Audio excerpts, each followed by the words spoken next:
Hey guys, welcome back to True Crime with Shannon, where I cover missing persons, unsolved cases, crime news, and more.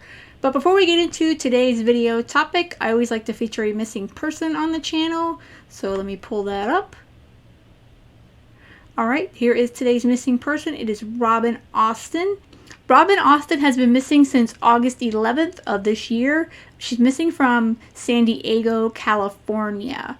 Like I said, missing since August 11th, 32 years old, female, biracial, medium complexion, 5'6", 135 pounds, brown hair, medium length hair, and brown eyes. Robyn, a Marine veteran, was last seen on August 11th at the San Diego Veterans Center, located at 2790 Truxton Road. Circumstances of her disappearance are, according to the family, Robyn may be suffering from a mental health crisis. So if you have any information on Robyn, please contact the San Diego Police Department at 619-531-2000, or you can contact Banfi at 877-97-BAMFI. Again, that's 877-97-BAMFI. And I will include the information as well in the information of this video. So I actually learned about this case from a fellow YouTube creator, and man, this is a baffling one, you guys, because I had never heard of it, and now it's like it's in my brain, it's in my mind. So it's really odd, and let me get into the story here. There's a couple articles online, but there's not a lot. This happened in April of this year. What happened to Sean? A 12-year-old boy's death raises questions. So let's get in this article, and this article is from Channel 3 WTKR.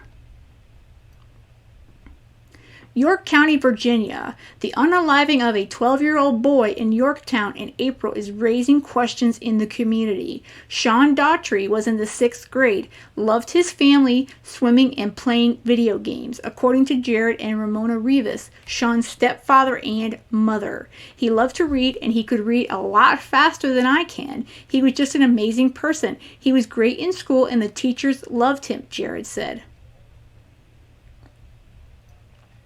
According to authorities, on April 14, 2022, Sean was found in the backyard of his Yorktown home, hanging from a swing set. According to the autopsy report from the Office of the Chief Medical Examiner, Sean was suspended from a shoelace-type string with a bag over his head and his arms secured by his sides with a belt. He was found wearing his stepfather's clothes, shoeless and with no glasses on. So this is really strange, you guys.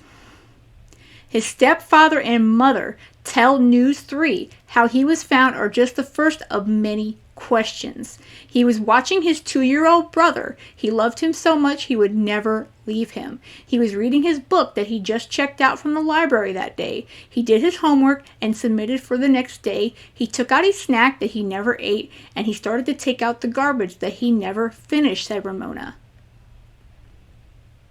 Jared said they counted 17 things that were out of place that day.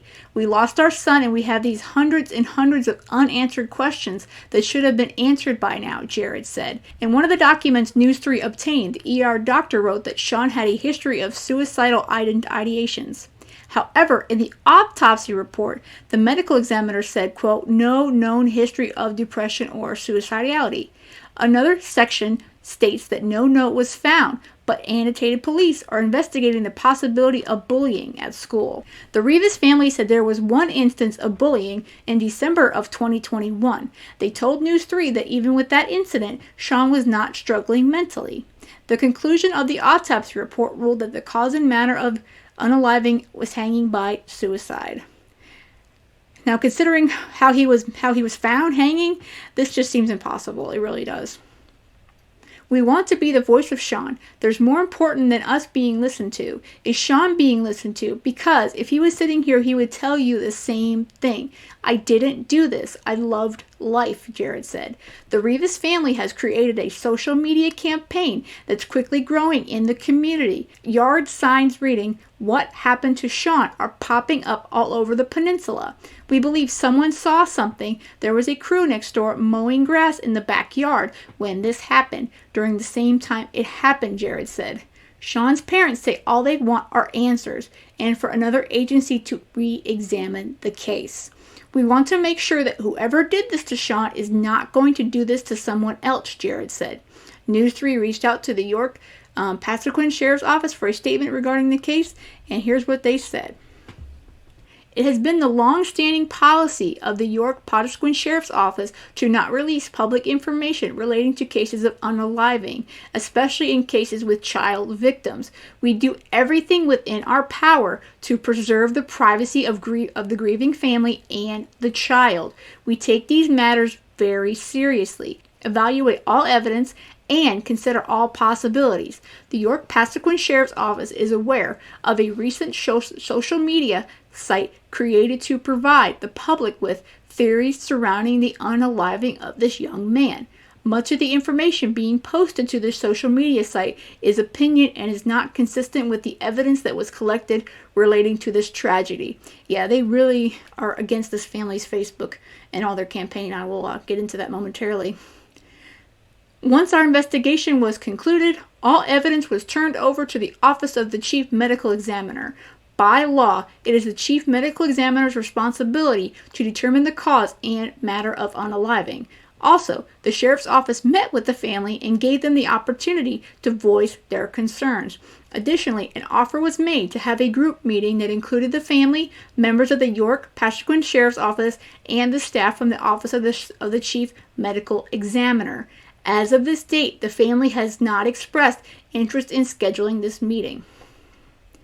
The office also posted on their Facebook page later Tuesday afternoon addressing the family's concerns. And here's the video here. I will post a bit of that momentarily, include also the link to that. This News 3 also reached out to the Office of the Chief Medical Examiner. Here's what they said. The OCME determines cause and manner of death based upon the circumstances of unaliving and information presented to our office from various organizations. Example, law enforcement agencies, primary care physicians, emergency medical response teams, etc. When a family disagrees with a cause of unaliving, our office gives the family an opportunity to present any new information that they feel is pertinent to our unaliving investigation. The medical examiner will evaluate the new information to determine if the cause of unaliving and or manner of unaliving should be amended. In cases where the family suspects that someone unalived their loved one, we ask families to contact the investigating law enforcement agency immediately to express their concerns. We advise that law enforcement should be involved as they need to conduct the necessary follow-up on new information. If law enforcement determines the information to be pertinent to our unaliving investigation, then they will present it to our office and the medical examiner will evaluate this new information to determine if the cause of unaliving and or manner of unaliving needs to be amended. There are times when our office will meet with families and law enforcement together so that the medical examiner can thoroughly explain their medical findings and law enforcement can explain their investigation. This also allows families to present their concerns to both organizations that conducted the unaliving investigation for their loved one. Okay, so the bottom line is the law enforcement office, they are stating to the family that this was just as simple as it was, that he took his own life and had nothing to do with any threat or whatsoever.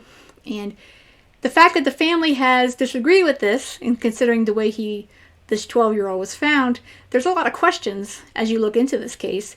And they pretty much have attacked the family on it. And I do want to play that real quick here. Recent statements have caused concern in the community that the death of a 12-year-old on April the 14th, 2022 has not been fully investigated by the Sheriff's Office and that there may be a killer in our area that poses a threat. Nothing could be further from the truth. It has been the long-standing policy of the York-Poquoson Sheriff's Office to not release information relating to cases of suicide, particularly those cases that involve children. We do everything within our power to preserve the privacy of the grieving family. We take these matters very seriously, evaluate all evidence, and consider all possibilities. The York-Poquoson Sheriff's Office is aware of a recent social media site created to provide the public with theories surrounding the death of this 12-year-old. Much of the information being posted to this social media site is opinion, innuendo, and fabrication, which is not consistent with the evidence that was collected by Sheriff's Office investigators during their investigation. Once that evidence was collected, it was submitted to the Department of Forensic Science for evaluation and later to the Office of the Chief Medical Examiner. By law, in Virginia, it is the Chief Medical Examiner's responsibility to determine the manner and cause of death which they, the Chief Medical Examiner's Office, determined to be a suicide.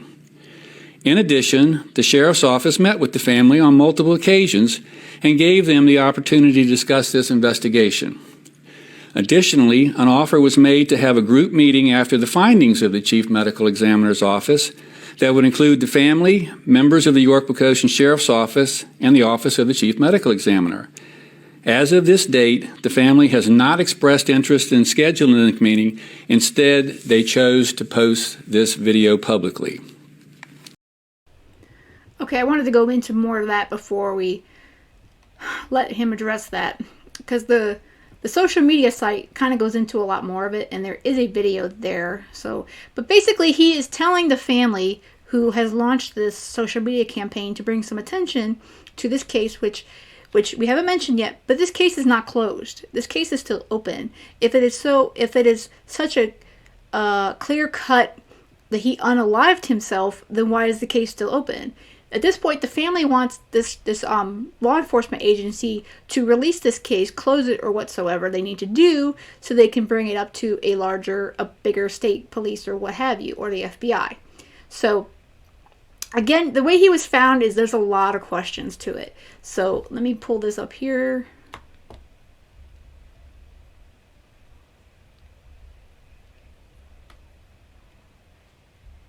Okay, let me reread this again and we'll go through their Facebook campaign there. According to authorities, on April 14th, 2022, Sean was found in the backyard of his Yorktown home, hanging from a swing set. According to the autopsy report from the Office of the Chief Medical Examiner, Sean was suspended from a shoelace-type string with a bag over his head and his arms secured by his sides with a belt. Okay, how are you going to do that? How are you going to hang yourself? Okay, I can see if he hung himself with, a string. He has a bag over his head, and his arms are secured by his sides with a belt. And according to his sister, who ended up finding him, she couldn't even barely get the belt off. It was cutting off his circulation. How can you hang yourself and have a belt around your arms straight down? I don't really see how that could happen. And also, he was found wearing his stepfather's clothes, shoeless, and with no glasses on. Also, considering he was shoeless, he had no dirt on his feet. His feet were completely clean, as if someone picked him up and took him and put him in this position. So it's very, very questionable how he was found. It doesn't seem at all like this 12-year-old unalived himself whatsoever, in my opinion. But let me get onto the Facebook post. So this is their Facebook page that the family has launched.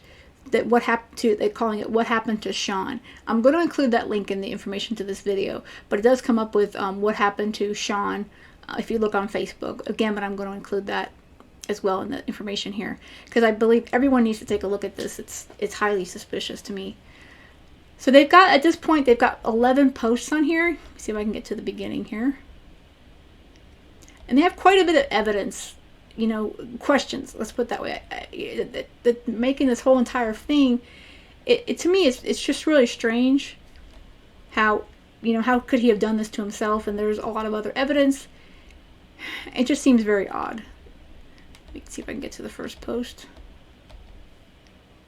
So this is their first post. This was back on August 19th. On April 14th, 2022, Sean Daughtry passed away unexpectedly at his home in Yorktown, Virginia, under suspicious circumstances. He was a sixth grader at Tabb Middle School and was only 12 years old. Never in our wildest dreams, specifically in 2022, did we think an investigation could be so biased and assumptions-based. We have been dismissed repeatedly. They will tell you we are crazy, unable to let go. They will tell you it was an unaliving by him, and it is a cut and dry case. They will say unaliving by himself never makes sense, and it never makes sense. All we ask is that you pull up a chair, hear us out, and come to your own conclusion. We think you'll agree that there are way too many things that don't add up. Help us find out what really happened to Sean. If you have any information that would help the investigation, please email. There's an email there, and then they have a tip line at 804-905-8613. Okay, so let me go through a couple of their posts here. And then again, I'm going to link to this because that way you guys can all join their group and read this information for yourself and see what you think. Because I definitely believe he didn't have anything to do with it. Something really happened here.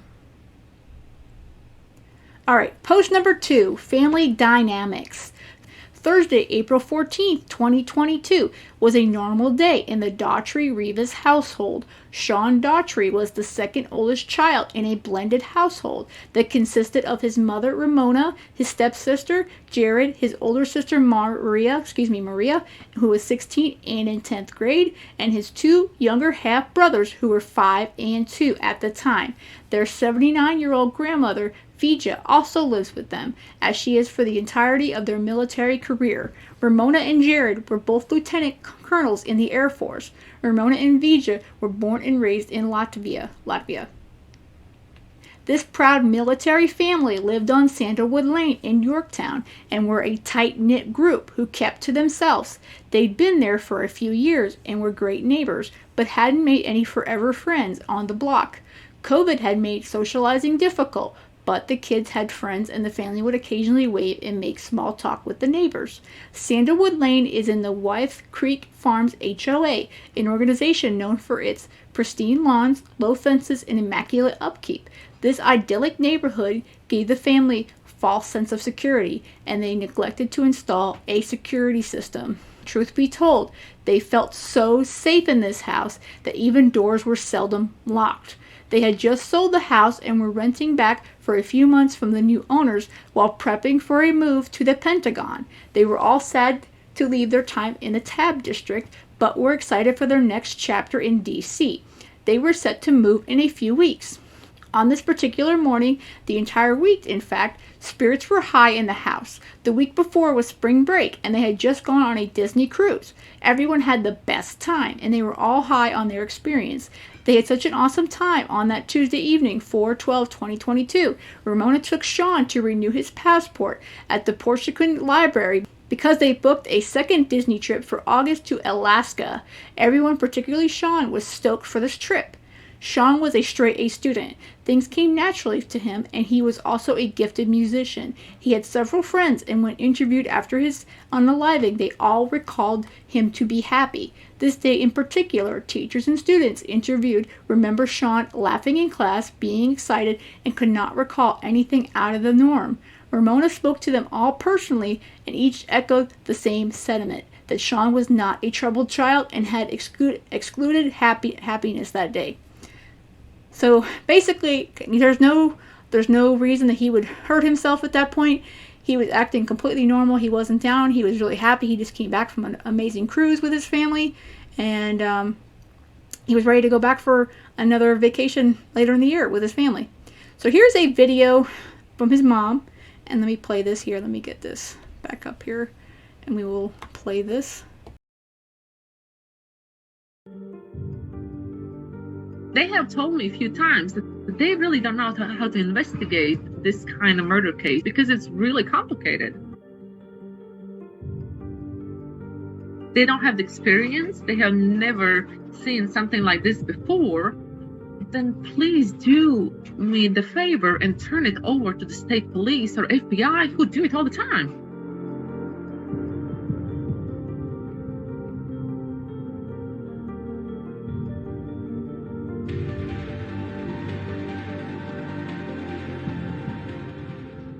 We just had amazing vacation. He just got back on a Sunday. It was the reward for the kids. He had got all A's. He was in a very good spirit. It was like a regular day. And my mom comes out. She's like in a hurry. The doctor's office called and said, hey, she needs an EKG. But the appointment is only 25 minutes. It's a safe neighborhood. And he said, Mom, don't worry. I got it. You know, I love babysitting.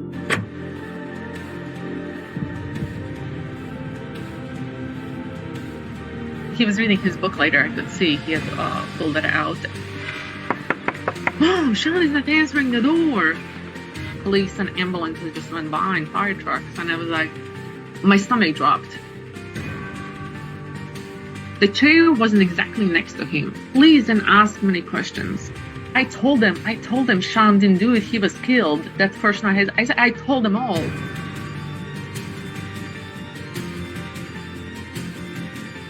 I need to see where's my youngest one. He was like an exhausted doll.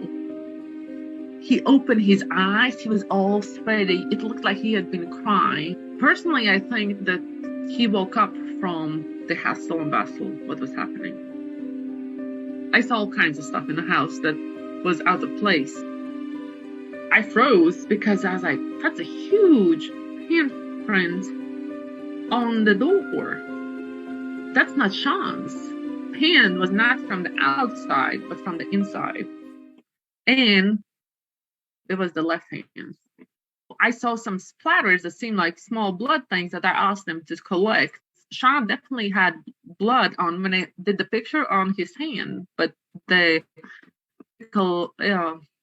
officer, she washed it off. The belt was tied around my son. Oh, they said, oh, he probably tied it himself and all that. So why there was no DNA on the belt? 4 weeks later, taking fingerprints. 4 weeks later, after we raised hell. 4 weeks later, going around the neighbors, asking if they saw anything. I screamed in the hospital saying, my son was murdered. There's something really wrong. When I walked into our bedroom, I literally almost walked onto Sean's underwear. They were there. Sean never, ever in his life has taken his underwear off in my bedroom. There's no reason for it. And it was a cross from my husband's clothes, and my husband's drawers were opened up because Sean was dressed in my husband's clothes. So was the ambush in his room then, you know? And then he dragged him, or they fought all the way to our bedroom. So he was interrupted. Did they wrestle to get up the stairs? Did they fight their way up? You know, I don't know. I think that someone saw something, and I think not just one. I think a couple people saw something, but I know there was no real investigation. If you ask the parents to find the person who did it, and we are not investigators, there's a problem. They're asking me to find the person. We don't want to investigate, just say it.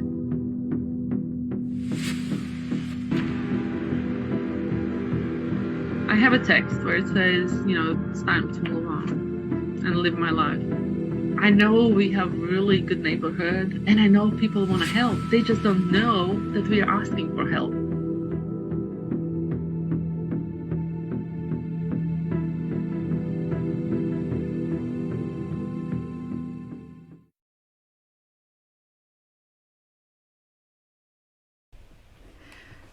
Okay, so that kind of gives you a very good from the mom's point of view. There's also another post on here, I believe, that mentions that the 2-year-old mentioned to mom that Sean was fighting with a friend. So what does that mean?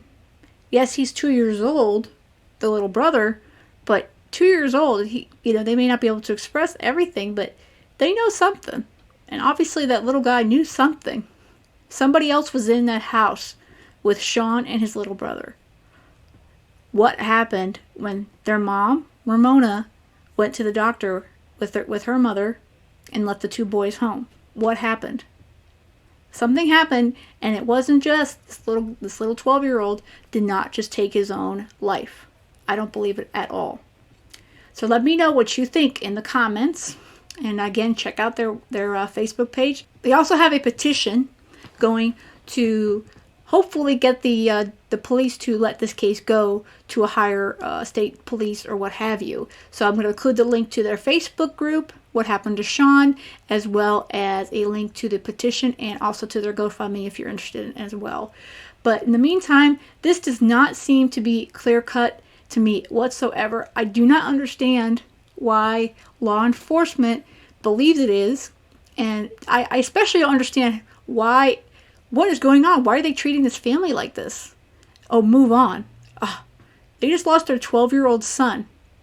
Regardless of how it happened, you don't just tell a grieving mother to move on. There is so much more to this. I totally believe it. And you know what, guys? Trust the family. Trust the family. Because this family knows that somebody else was in that house. Something else happened to their son, Sean. And it wasn't him doing anything to himself. Thanks for checking out the video. I really do appreciate it. If you haven't already, please hit that like button, that thumbs up for me on your way out. And let me know what you think in the comments. I'm going to be doing another video on this one soon. I'm going to be deep diving more into it. And I do want to hear you guys' thoughts. So that's it. And I hope you guys have a great one. And stay safe.